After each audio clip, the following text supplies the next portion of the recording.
Good evening and welcome to Queer News Tonight. This is the world's first and only LGBTQ+ daily evening television news, broadcasting live and available on demand. It's available on all smart televisions, including Roku, Apple Television, Android TV, Amazon Fire TV, and of course, YouTube and Facebook. It's time to queer up the news. It's Thursday, September 1st, 2022. We are live and literally out of the closet and into the headlines. So many of your important stories we're going to tell this evening on Queer News Tonight.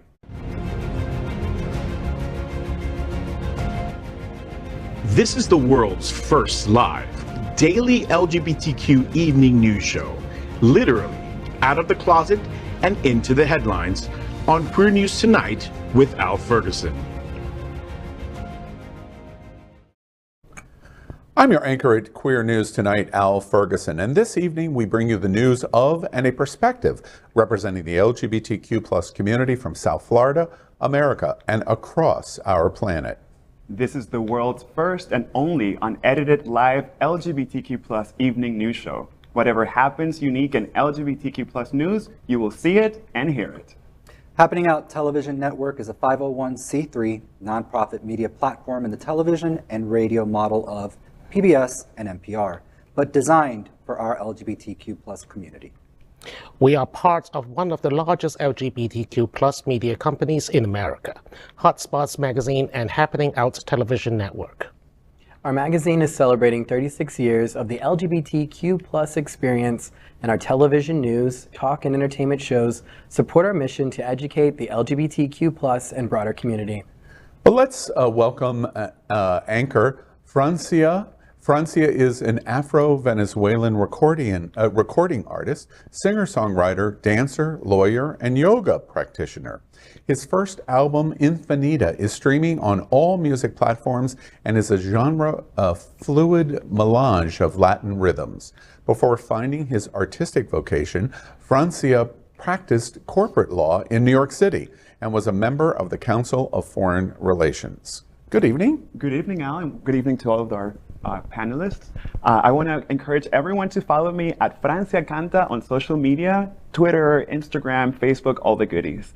And now I want to welcome anchor Victor Diaz-Herman. He's the first generation Cuban-American advocate, activist, fundraiser, and strategist. He serves as the CEO of Pridelines, South Florida's oldest direct services agency for LGBTQ people. He's also COO of Worth International Media Group, with exclusive brands such as Recommend and Preview, in the business of creating stylish, engaging, and content-rich media solutions for the global travel and tourism industry for over 50 years. Good evening, Victor. Hey, Francia. Thank you so much for that introduction. I'm so excited to be back today with everyone at this table. And now it's my pleasure to welcome anchor Dr. Bobby Huen. Bobby is a professional mediator. He helps individuals, families, businesses resolve their disputes. When he's not mediating, he would rather be either building Legos at home or having fun on the drive. Welcome, Bobby. Thank you. Thank you. How are you today? Fantastic. How are you? Well, great. So let's welcome anchor Mitchell Todd. Mitchell is on social media at the Mitchell Todd. He is a software developer, techie, queer activist, and the co-founder of bearslooking.com. Being a bear is about being yourself. He develops technology and social applications that provide expansive digital spaces for our community to connect. Good evening, Mitchell. Good evening. Hi, everyone. Hi. We are the reporters for Queer News Tonight, and this evening we begin the queer headlines. The LGBTQ+ community in South Florida and across America is diverse. Our community across the world is vast, and here are the bullet points of the queer news for today, Thursday, September 1st, 2022. Well, let's begin by queering up drag culture. In 1947, Florida shut down a popular drag club. Now Governor DeSantis is trying to do it again. In 1933, Charles Babe Baker opened the Ha Ha Club in New York City. Later that year, he opened a second location here in Hallandale, Florida. On February 2nd, 1947, Baker tried to stop a fight between two patrons at the club and called the police. Baker and both patrons were arrested. Frank Tuppen, a juvenile probation officer who was running for Broward County Sheriff, filed a complaint against the club just 3 days later.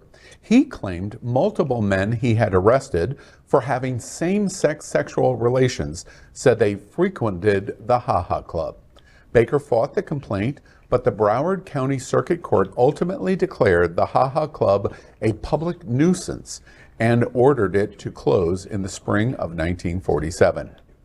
Last month, the Florida Department of Business and Professional Regulation alleged in its complaint against our house, just 13 miles from the original Ha Ha Club, that a, quote, nearly nude dancer was filmed parading a young girl through the audience, end quote.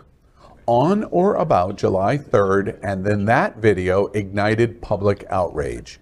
The complaint threatened to revoke our house's liquor license and cited the Ha Ha Club case, noting that the Florida Supreme Court recognized that men impersonating women in the context of suggestive or indecent performances can constitute a public nuisance. Queer News Tonight anchor Max Fenning, the president and founder of PRISM, a nonprofit that works to expand access to LGBTQ+ inclusive education in South Florida, said the complaint against our house, like the one filed against the Ha Ha Club 75 years ago, shows how laws related to public morals can be used to disproportionately censor LGBTQ+ people and topics. He said in an interview, quote, "The Florida Supreme Court case noted that men impersonating women is not in and of itself a verifiable offense, but it's doing it in an indecent fashion. You see very often the use of vague and subjective language to be able to create laws and rulings that seem common sense, but have just enough vagueness to be applied in ways that unnecessarily silence the queer community." It's interesting to me that the Our House is going to face the exact same fight. It's not certain what's going to happen in our house, but the governor cites the Supreme Court decision 70-some years ago to justify his actions on drag. And this vagueness that Max Fenning from prison talks about is completely clear in its vagueness, and it's called the Don't Say Gay law, because it applied for kindergarten to third grade, which didn't exist, but in its vagueness, now we're watching how it's being applied all over the structure of our education system, our libraries, and now our entertainment venues like our house. And the parallels extend. So in that case, Frank Fagan, who was running for Broward County Sheriff, had political motivations. And in this case, in the Our House case, we also see Governor DeSantis vying for political office and using this in order to advance his agenda. So the parallels are pretty striking in both cases. It just feels like extremism. It's like we're doing these extreme things to get attention, to, you know, politically advance ourselves. It just feels like a joke. You know, Victor, I want to ask you specifically, Pride Lines, our leading organization, Our House is in Miami-Dade County. Pride Lines is our leading youth advocacy organization in Miami-Dade County. The reaction that you see to that filming and the Our House drag show, and drag shows in general, from your seat, what are we watching here, and what kind of thoughts do you have about it? Well, what kind of thoughts I have are one thing. What are we watching?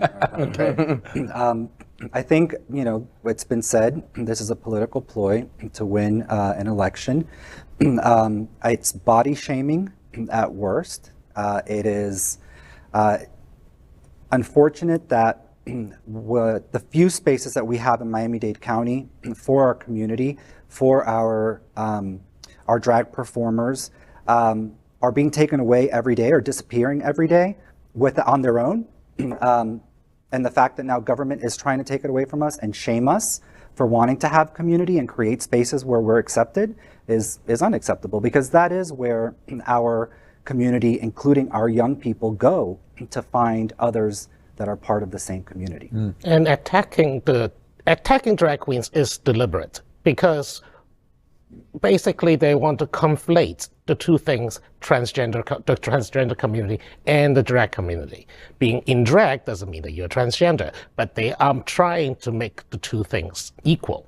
In other words, they want the general public and the voters at large to think drag queens equals transgender, and they use this term transgenderism because now it's supposedly it's an ideology or something, which doesn't make sense at all. It's an identity. But you know, I'm quite a student of the 1930s, and one of the things that I learned about my fascination of the 1930s and the rise of fascism in Germany in the 1930s is all of the smartest people that I paid attention to, teachers, professors, etc., said, learn your history so you don't repeat the worst parts of your history.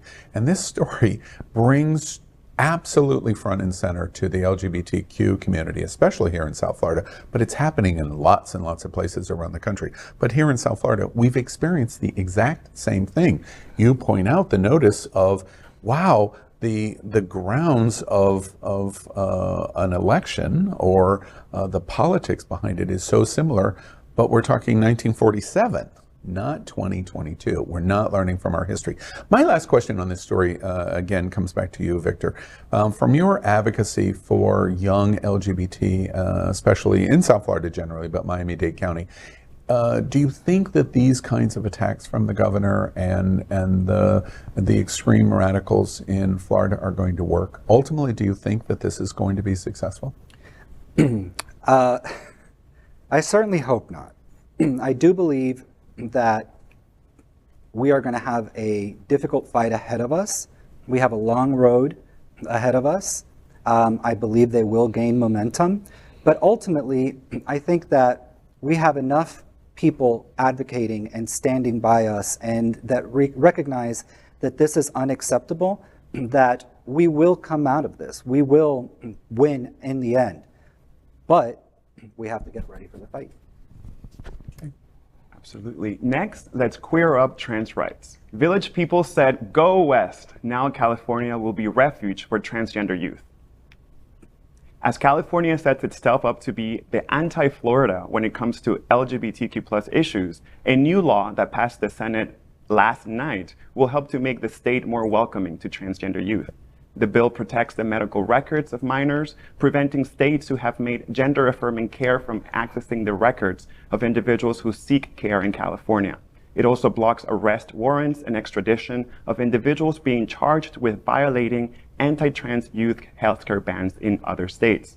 Governor Newsom is expected to sign the bill into law today. The bill passed the Senate 30-9 along party lines, with Democratic Senator Bob Hartsburg not voting. Bill sponsor Senator Scott Wiener tweeted after the bill passed, quote, "Our trans state of refuge bill is on its way to the governor after just receiving final Senate approval. SB 107 sends a crystal clear message to the nation that no matter what vile anti-LGBTQ hate laws right-wing politicians think of, California will stand with our community." And what I love about this bill,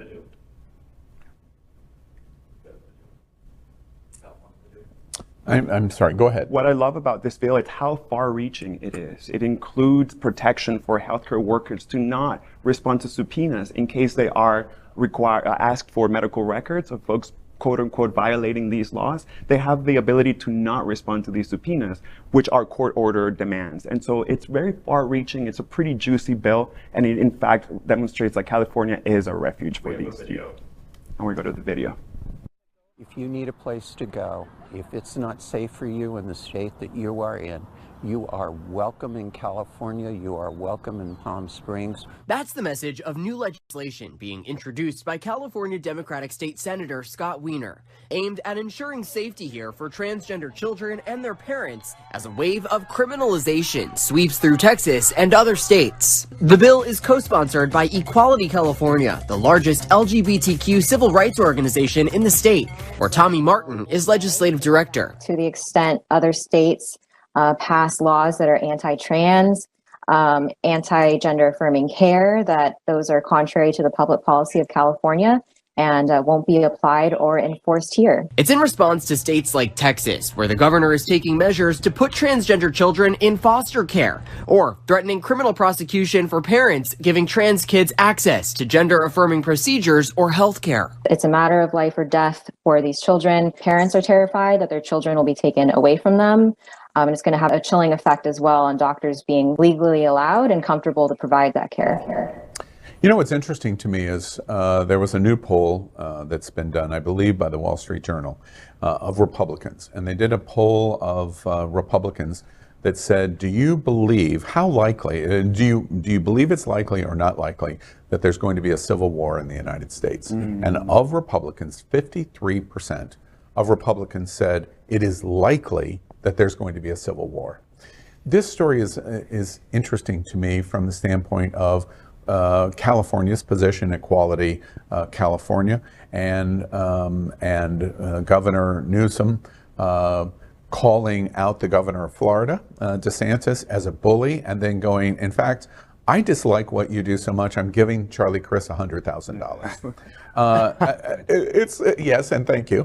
And it's a shot across Florida's bow from California to say, we do not agree with what is going on in Florida or Texas at all. And this is how you can see this schism forming. And the Republican side of it is saying, this is going to lead to civil war, which is what they're saying. And hopefully that is hyperbole, et cetera, and so on. But as we watched Equality Florida this spring, and what they did in Don't Say Gay, of course, Equality Florida is on the losing side of what happened in Florida, but it's because it's a different place than California. And it's polar opposites of California and Florida. We are two different worlds in the same country. Well, but on the other hand, I'll point out that Newsom did what he did, having a national ad campaign against Ron DeSantis. It's also because of what Ron DeSantis wants, political ambition. Ron DeSantis, by using these anti-transgender bill, he is basically laying down his platform for 2024. Newsom's quote-unquote trolling campaign, the ads and the donation to Charlie Crist, it's his version of running for 2024. We're not sure if President Biden is going to run again. He is not, he's not young. So there are issues where... Newsflash, by the way. I'm just saying, I'm 43, but there are speculation that he might not be running, and therefore there's a bunch of Democrats who want to make sure that they're lined up behind him as campaign, with a ready-to-go campaign. I think Newsom is doing that.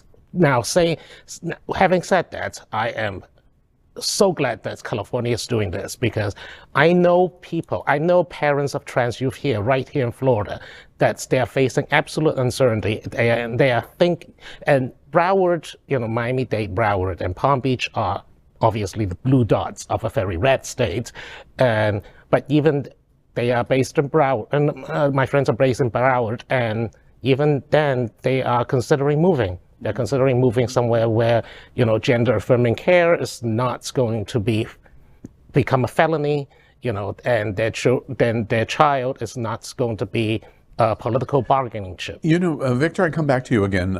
Pride Lines is also the community center of Miami-Dade County, like our Pride Center here in Fort Lauderdale, Broward County.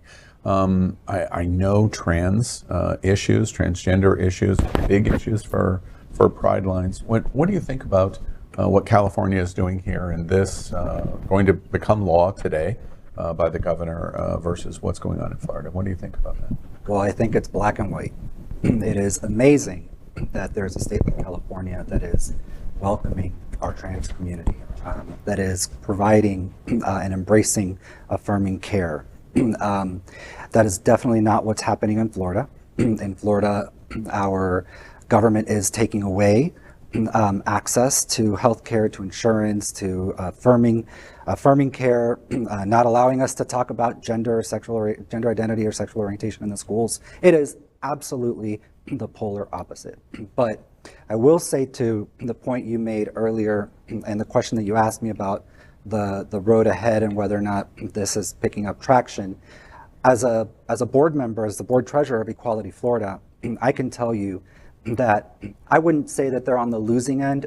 I would say that they are on a clear path to fighting this and getting us out of this, and in collaboration with other advocacy agencies throughout the state, locally, and throughout the country.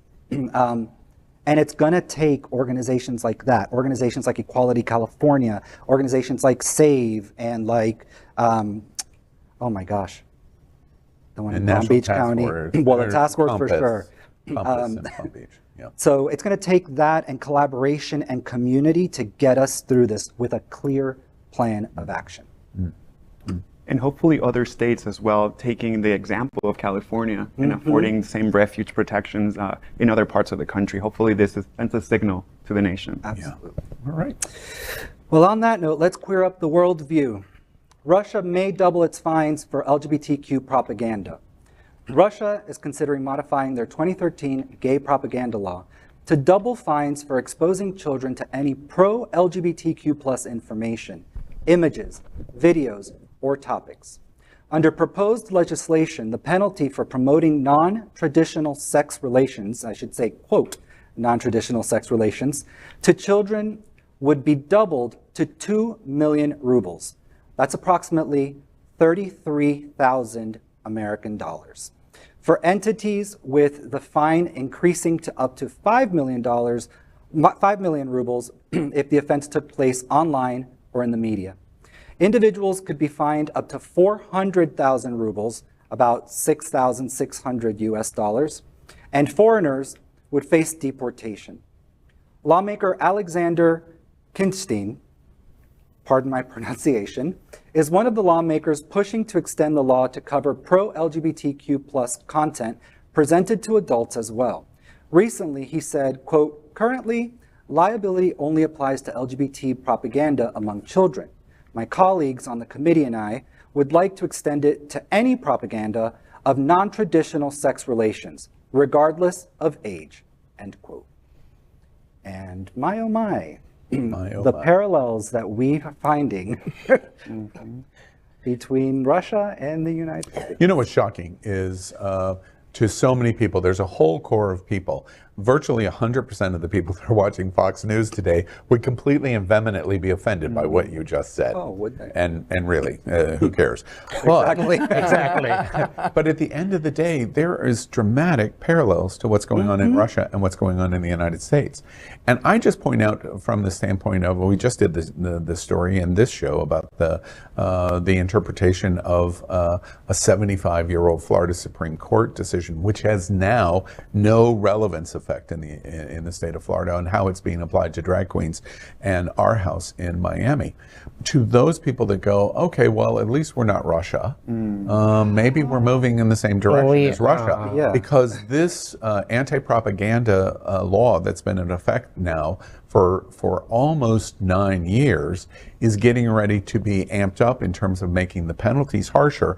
But there's a growing movement of politicians that say, now wait, let's not talk about K through third grade anymore. Let's expand it beyond to say you can't speak about LGBT or we'll fine you 6,600. If you're a foreigner, we will deport you for it. And when we go, my goodness, that is a dramatic violation of human rights. That would never happen in America. All we have to do is to go back to last Thursday, where one of the top senators in Tennessee has proposed in Tennessee to ban any conversation about LGBT in the state of Tennessee. I must tell you, I traveled to Russia about 10 years ago, and I had a very scary situation where they were looking over my luggage, very detailed, for about 3 hours. I was visiting my cousin that lives there. Imagine when this law comes into effect, if it does, what constitutes LGBT propaganda? This necklace, a t-shirt, my clothing, for God's sake. So I'm pretty scared about traveling, moving forward, considering this new law. Bad laws are bad for a reason. They are deliberate, just like what Al said earlier about the drag queen case, it is deliberately vague. What is gay propaganda? Gay propaganda can mean anything. If I speak is this gay propaganda? Are we doing this? Is this gay propaganda? Just talking about LGBTQ issues? I mean, and also, I just want to add that Putin, alongside with Hungary and Poland and several other Eastern European nations, have been using LGBTQ community as a scapegoat for a long time now. They are on their side of the world where the church still has a very strong influence on political and social life. They are, because remember, just several months ago, there was the whole LGBTQ free zone in Poland that EU is threatening to withhold funding to those towns and cities that basically say that we don't have LGBTQ here, which is nonsense. You can never get rid of us. It just sounds like Putin's in the closet. You know? Well, he did take off his shirt and ride a stallion. I mean, we don't want him. Yeah, I'm sorry I brought that image up. Bobby, you're going to help us with a similar story that's going on at the UN. Let's queer up LGBTQ plus civil rights. UN warns, and I quote, deeply concerned about LGBTQ equality in the United States.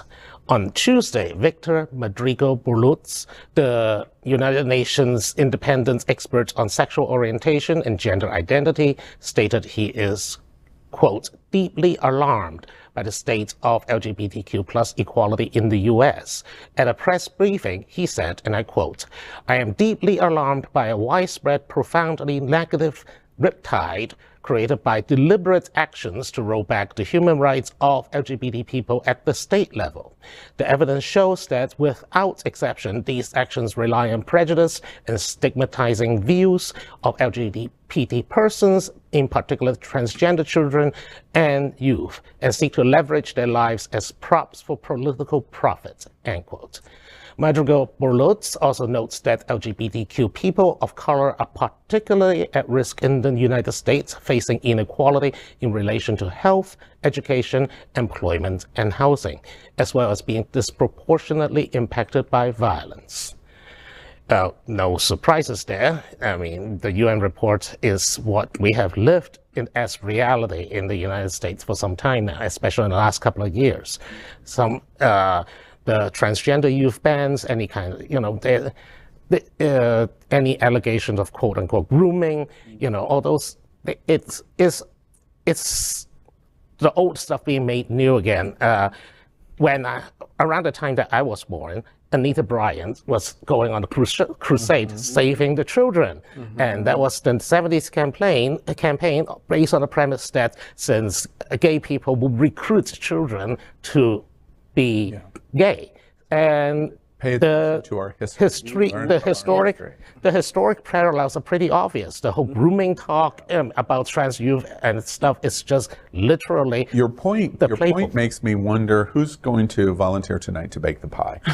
Somebody needs to do that. Did it surprise anybody that the UN comes out and says this about America? It did not surprise me, but it's so interesting. The UN sits in New York, which is a gay haven in many ways, and the disconnect is such that these leaders are discussing these issues within the confines of these walls and are sometimes out of touch that the reality, it's so harsh for transgender youth, for queer youth. And so I love that, we're getting the data out, because maybe that triggers something in their brain to see these are real lives that are being lost. These are real people.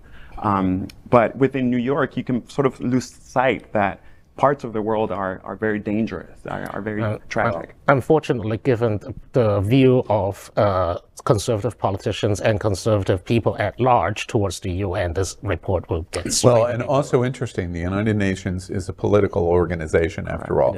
And rarely do you see political organizations make absolutist statement. In this statement from the United Nations, they used the phrase, without exception, this is why this is happening. They minced no words at all. They left no door open to say, well, maybe, no, without accept. I think they're trying to make a statement for the American people. Like, this is what's happening. Yeah. Well, I think it even goes beyond that. They're making a statement to the world that this is a problem. And if we've been talking about parallels since the beginning of this, this show, if you think about where we were at the onset of the prior administration and where we are now, and all the things that have happened since, the parallels continue to occur, and history is in fact repeating itself. We want to talk about a civil war and whether or not that might be realistic. What happened on January 6th? Yeah, exactly right. Great point. Mitchell, you're going to push us back into the United States. Yeah, let's clear up the USA view. Pride flags come down and worse as Alabama implements new law. In April, Alabama legislature passed 2 bills targeting LGBTQ+ youth. One is a gender-affirming care ban for minors that punishes doctors who provide it with up to 10 years in prison. The other is a ban on the use of bathrooms by students that do not match their gender assigned at birth. The bathroom bill also echoes Florida's Don't Say Gay bill by banning the discussion of sexual orientation or gender identity in grades K through 5. Bill sponsor Representative Scott Statham said almost every single school district in the state is dealing with the issues with opposite genders wanting to use opposite bathrooms. The Alabama news site AL.com reached out to several school districts to corroborate that statement and found no incidents of bathroom use problems before the passing of the law. I mean, again, it just shows that we're making a problem out of nothing and is politically motivated.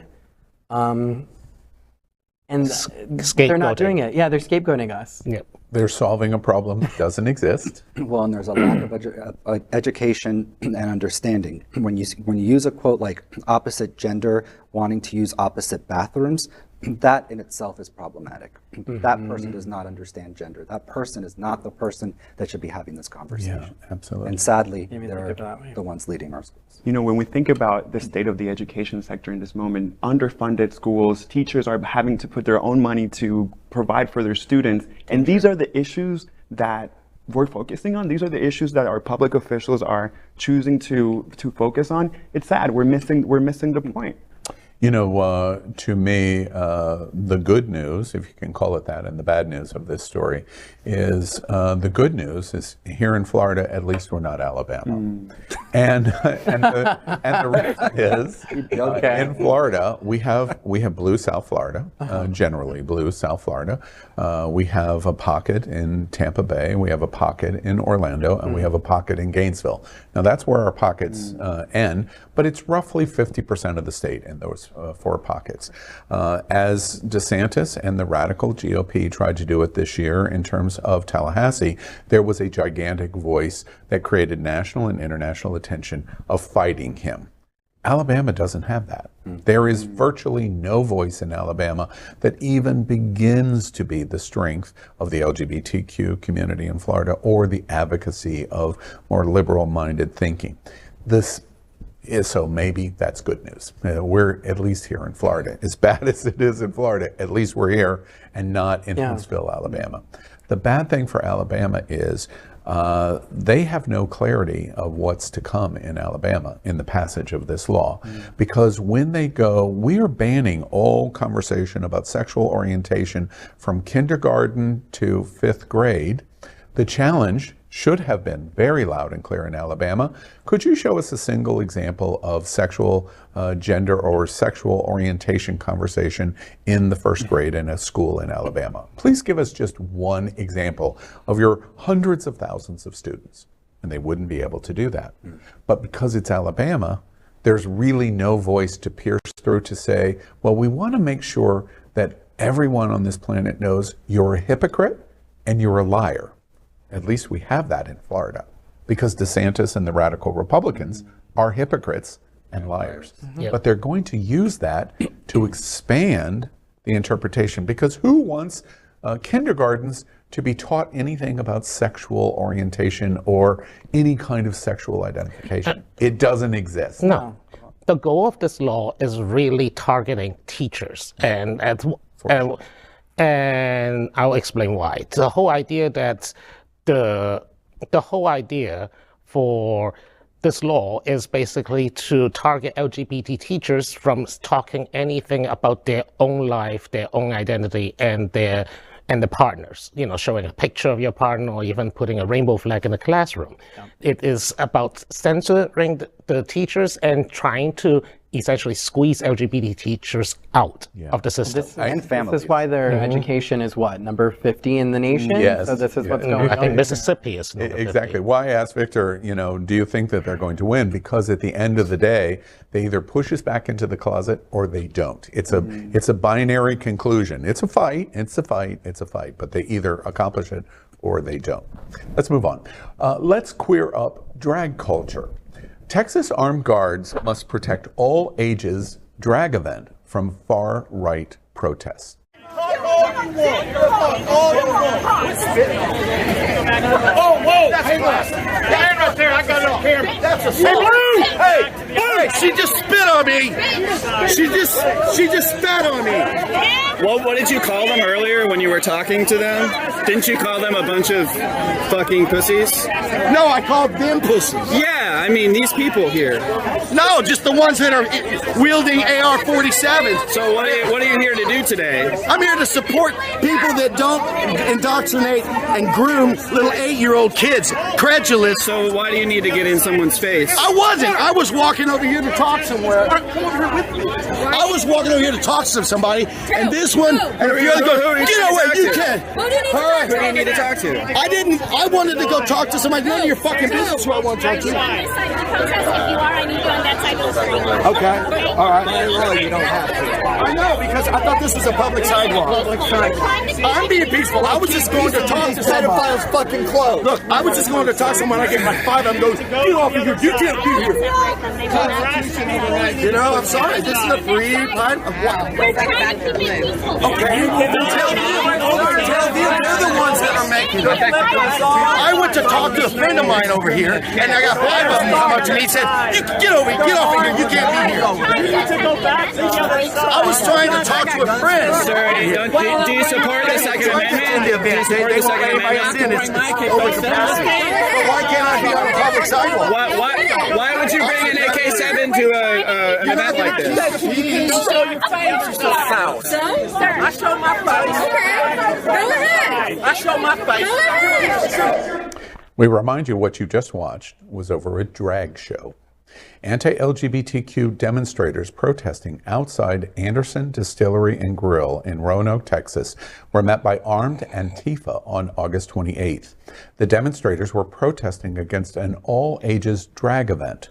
There were family and children in attendance, which drew out protesters from groups such as the Texas Family Project, Project Texas Kids, and the Proud Boys. A Rolling Stone journalist tweeted pictures of anti-LGBTQ protesters holding signs that said, "Drag the queens out of town. Children cannot consent," and "Stop sexualizing children." And also, "Caution, monkeypox hotspot approximately 50 feet away. Stay back." Many of the anti-trans people are anti-LGBTQ in general, and many are Republican. Some have repeatedly claimed that anyone who lets children know that LGBTQ individuals exist is trying to groom them for rape, and that includes performance artists at drag shows. Not only does this conflate the performance artists with child molesters, but it also sheds a poor light on the parents who simply want to take their kids out to watch a show. It's also an imposition on LGBTQ plus rights and curtails freedom of speech and expression. Many protesters were quick to point out that the Antifa were armed, with Blaze TV producer Chris Cruz saying that he counted 9 AR-15s. But the armed Antifa were actually mostly acting as guards to protect the performers and event attendees. They also escorted them back to their vehicles, and at other drag events, anti-LGBTQ protesters have followed, harassed, and even doxxed the performances or the performers and parents who bring their kids to these type of events. At this event, one Proud Boy was hiding his face with a bandana and sunglasses while holding a baseball bat covered in barbed wire. A Reddit user posted a nearly 2-minute video showing what went down. We showed you a portion of it. In response to the incident, the Texas State Representative Brian Slayton wrote, quote, "A drag show is no place for a child. I'm working to ban this entirely next season. I look forward to working with Family Project Texas to make this happen, end quote. However, Slatton hasn't yet specified exactly what it means or what he means by drag shows, how they'll be defined in a bill, or how his bill would avoid violating the Constitution's protections for free speech. This is a shocking story, shocking, because we talk already about what's happening at our house here in South Florida. This is a growing phenomenon. We've talked about tonight in another story that 53%, I believe from Wall Street Journal's polling, of 53% of Republicans in America think that we're heading toward a civil war. I watched that little snippet on that sidewalk in front of a drag show and think, maybe there's something to that.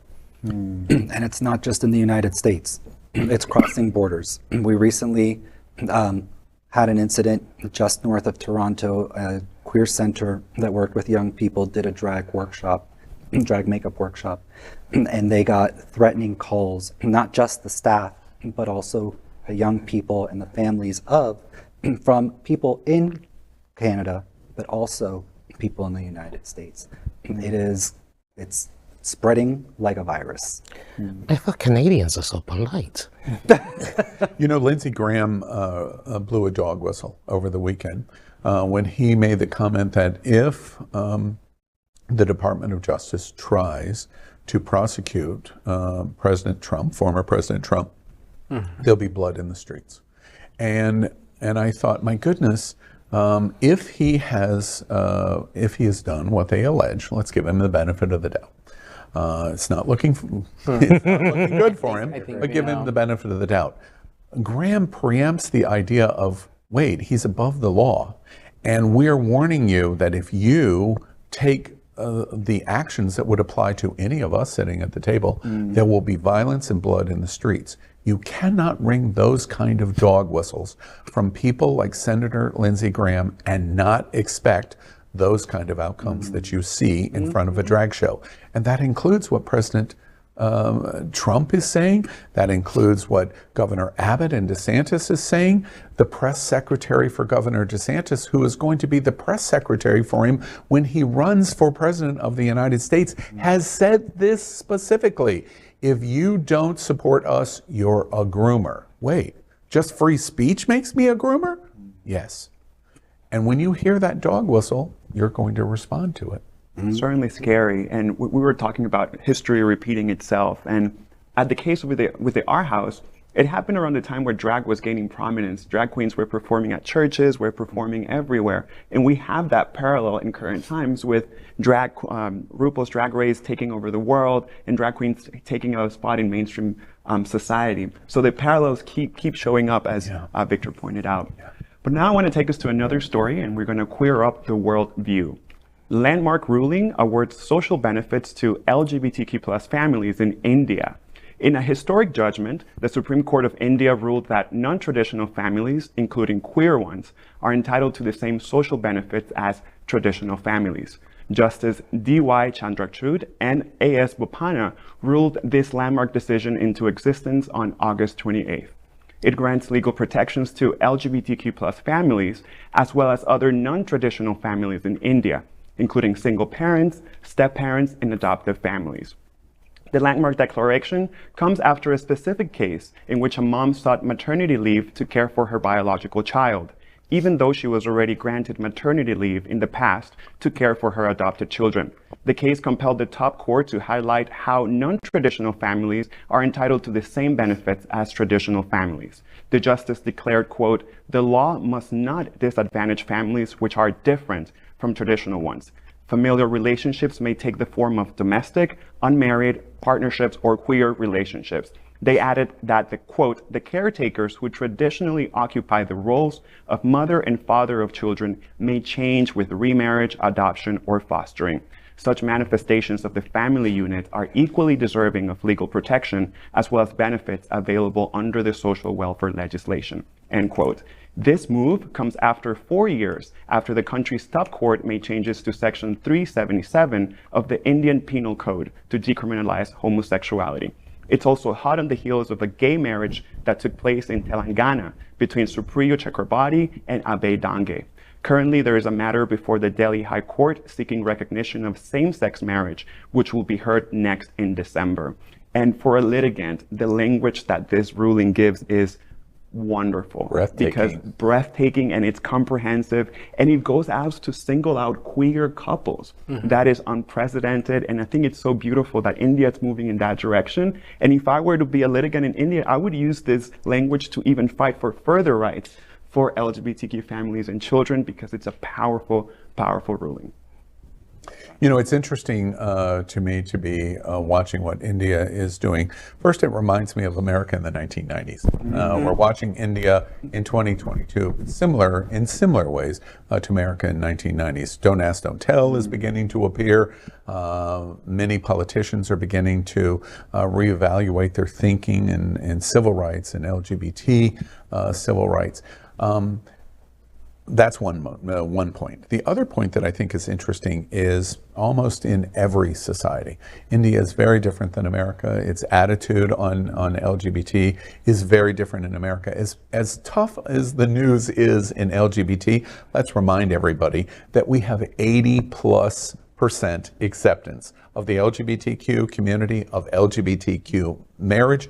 When we talk about the craze that we are watching, we're talking about a tiny percentage of people that are very powerful and have gigantic voices, but they are not the majority of America. In India, it's not that. Certainly. The majority of India is not in a place yet where they have broad acceptance of LGBT. What's so spectacular, I think, of this, which is paralleled to America, is rights often begin in the courts. And that's what's happened here. The court is ahead of Indian society, and that will lead to broader and broader and broader rights and interpretations, because people will start decriminalize homosexuality, and then they take the next step, and then they take the next step, all initiated by courts. And people begin to realize, oh wait, I have a gay cousin and he's not so bad, and so therefore it must not be so bad. That's how it works. And that's what I think is beautiful about India. We're watching that firsthand. It is, I mean, I want to go back to the point about courts and expansion of civil rights, but we're also looking at the pitfall, because, for example, yes, we got Obergefell, we got Texas sodomy case, and all those rulings end up at the Supreme Courts that benefits us. But now, since we never actually codify it into law, the Supreme Court, including Clarence Thomas, is now saying that, oh, we can, after striking down Roe v. Wade, maybe we can go nudge, go back to those rulings and, take away the rights too, there. The silver lining here is we're at September 1st. The Senate's getting ready to come back. We're 3 to 5 votes away to codify gay marriage. So we're breathlessly waiting and watching and seeing. Next, we're proud of our special partnership with Sunshine Cathedral, the world's largest queer church here in Fort Lauderdale. Supporting that partnership, we are broadcasting from our permanent set here at Sunshine Cathedral at the Happening Out television studios. We broadcast Sunshine Cathedral Sunday International service at 10:30 a.m. with more than 30,000 watching every week.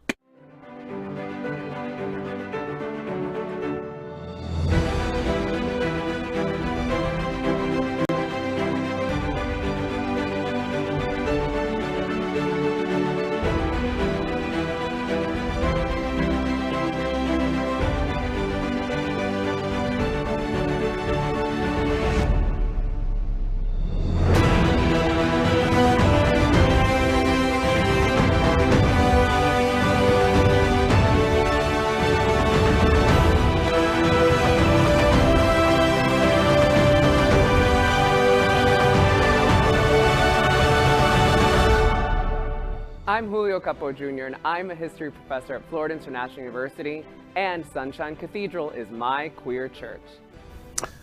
Well, now we finish tonight's Queer News headlines with a segment we call LGBTQ plus 1 Minute News. LGBTQ plus 1 Minute News. Let's queer up education. From LGBTQ plus news partner, advocate, and writer Christopher Wiggins, GOP lawmaker demands Tennessee colleges remove LGBTQ plus protections. A state legislator in Tennessee is demanding that schools stop supporting LGBTQ plus students. While federal litigation is underway, State Rep. John Reagan, the House Chairman of the Tennessee Legislature's Joint Government Operations Committee, has unilaterally ordered state universities to suspend policies that protect LGBTQ plus students. Reagan wrote East Tennessee State University's president, Brian Noland, a letter in which he said the university could be breaking state laws if it follows recent Title IX guidelines provided by the Biden administration. Get the full story at advocate.com. LGBTQ plus 1 Minute News. Let's queer up trans rights. From LGBTQ plus news partner Pink News and writer Lily Wakefield. Richmond gives trans people self-defense kits as epidemic of violence rises. Health Brigade, a free medical clinic in Richmond, Virginia, offers a plethora of services to the local trans and non-binary community, from hormone therapy to psychological support, to legal advice on name and gender changes. But in the face of increasing violence against trans people, the clinic has now started handing out self-defense kits. According to VPM News, the kits include a pepper spray, a whistle, a keychain self-defense tool, a blunt object around 5 inches long that grooves to improve grip, and come in a crossbody bag for easy access. Get the full story at pinknews.co.uk. Okay, LGBTQ plus 1 Minute News. Let's queer up gay culture. Oof. From LGBTQ plus news partner Queerty and writer David Hudson. You're not going to believe Pennsylvania Representative Brian Sims' sexy tribute to favorite Disney princess. Pennsylvania Representative Brian Sims appears to be enjoying some downtime and summer fun. On Friday, he posted a particularly thirsty photo to his Instagram. In it, he's leaping out of the water, flicking back his hair, and pushing his chest forward. The photo was captioned, "Who cresseted better?" A swipe reveals the iconic inspiration for the shot, Disney's Little Mermaid, Ariel. Get more of this story at queerty.com. That is today's news for the LGBTQ plus community on the world's first and only daily LGBTQ plus evening news show. If our community is important to you, share this news with your friends and family. Are you, like most of America, part of our very large television audience watching this live LGBTQ plus news broadcast right now on Roku, Apple Television, Android TV, and Amazon Fire TV? Queer News Tonight is the only live LGBTQ plus digital television show in the world that is out of the closet and into the headlines. We need your support. If our community is to grow, we must tell our stories and bring them to the attention of the broader world. This is the only place in the world that tells these types of LGBTQ plus stories in motion and sound. This is the passion of Hotspots Magazine, Happening Out Television Network, and Queer News Tonight.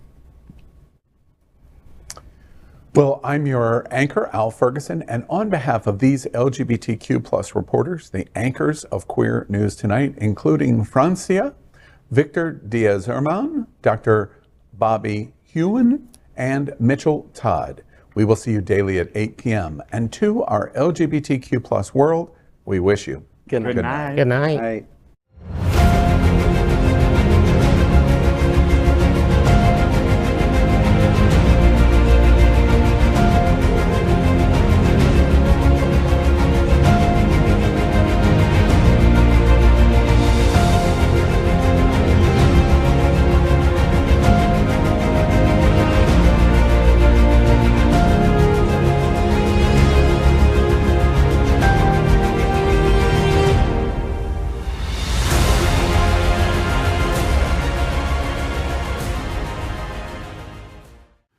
LGBTQ plus news is vital for our community and for the broader world as a whole. We have enough enemies at Fox News. Tucker, Sean, and Laura are loud. We need passionate allies. Happening Out Television Network, Queer News Tonight, and It's Happening Out are literally out of the closet and into the headlines. Our community needs your support. Like this broadcast and subscribe now to ensure the growth of the entire LGBTQ+